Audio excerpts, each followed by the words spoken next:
welcome back to Reviews with Elaine, because I have opinions. Today we're going to be discussing Before We Disappear by Shaun David Hutchinson. Okay, y'all, seriously. I loved this book. To start with what it is, this is a young adult romantic fantasy.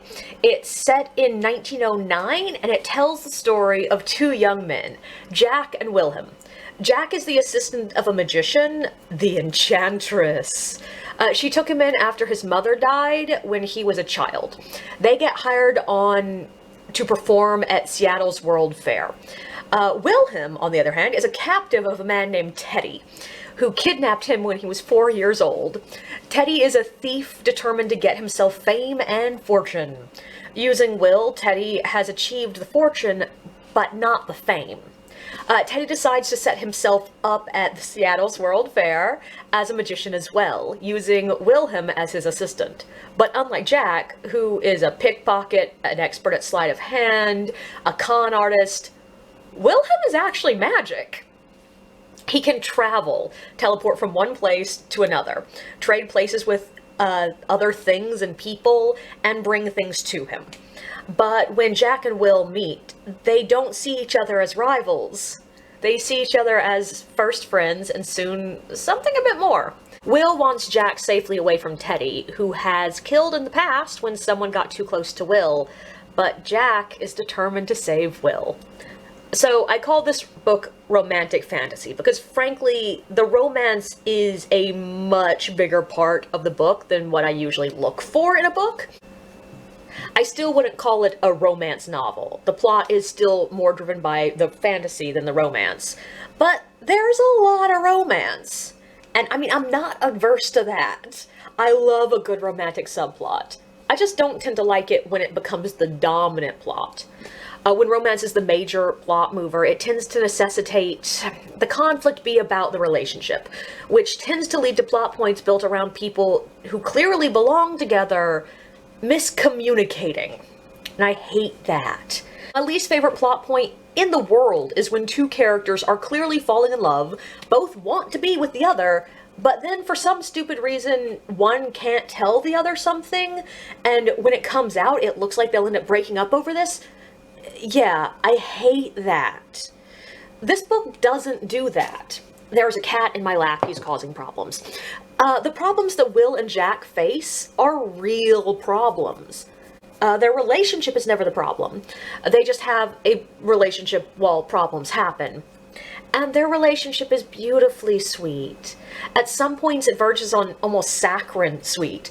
And the author really took the time to build their relationship. If anything, he takes a bit too much time building their relationship. One of the only problems I had with this book is that he covers the same ground quite a bit. There are multiple points where Jack is deciding what he wants to do with his life, where he is deciding whether he wants to actually open up to people, where Will is thinking about how dangerous Teddy is. And there are like 5 conversations where Jack and Will are getting to know each other that are just them falling in love. And I mean, that's not much of a problem. It's sweet to read, and it gave us a more in-depth look at Jack's emotional journey. I just felt some of it could have been trimmed a little bit, and I also admit that I am hyper-focused on things that can be trimmed right now because I'm in the middle of editing a book. And for me, that always means reading with a very close eye for what I can cut. Another thing that I don't feel worked perfectly about this book, the author made the choice to not include any homophobia at all in a book set in 1909, which I respect. It must get tiring for LGBT readers to have every book they read that features an LGBT character also feature them dealing with abuse because of their sexuality or identity. But he does choose to include racism and misogyny. And I'm not saying that every book that features one kind of bigotry must show all kinds of bigotry, but it felt strange to see a man spouting obvious racism and then say nothing about his assistant being in a gay relationship. There were places and communities, even in 1909, where gay relationships wouldn't have been seen as a problem. I feel like it would have just worked a hair better if it was just established that this egalitarian, diverse community of workers at the World's Fair we're just an opening, a welcoming community, and that maybe our gay couples, because yeah, there are two, there's also a pair of girls that fall in love, maybe they would have had to have been a hair less open about things outside of the safe communities. But I understand why the author chose to write it this way, and I'm sure it is nicely refreshing for a lot of LGBT readers to not see any homophobia anywhere in the book. It just, if anything, it made the other types of bigotry more odious. But overall, I love this book. Jack is pretty much exactly the character you want to design if you want me to read your book. He's charismatic, pretty, a redhead. He's a pickpocket, he's witty, he's playful, and insolent. He's left a string of lovers in cities all over Europe. And he has a tragic past. I might be in love.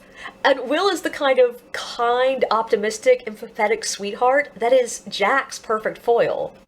The actual plot moves quickly, the side characters are a fun, diverse cast. The threat is just the right level of threatening.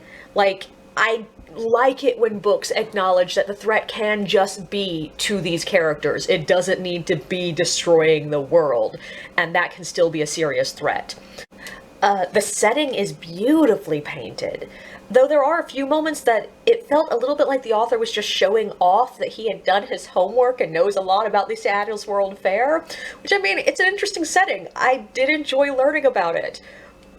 But there were some elements that he could have not pointed out. And the ending is the perfect mix of feeling complete, yet making me throw the book down and go, no, it can't be over yet.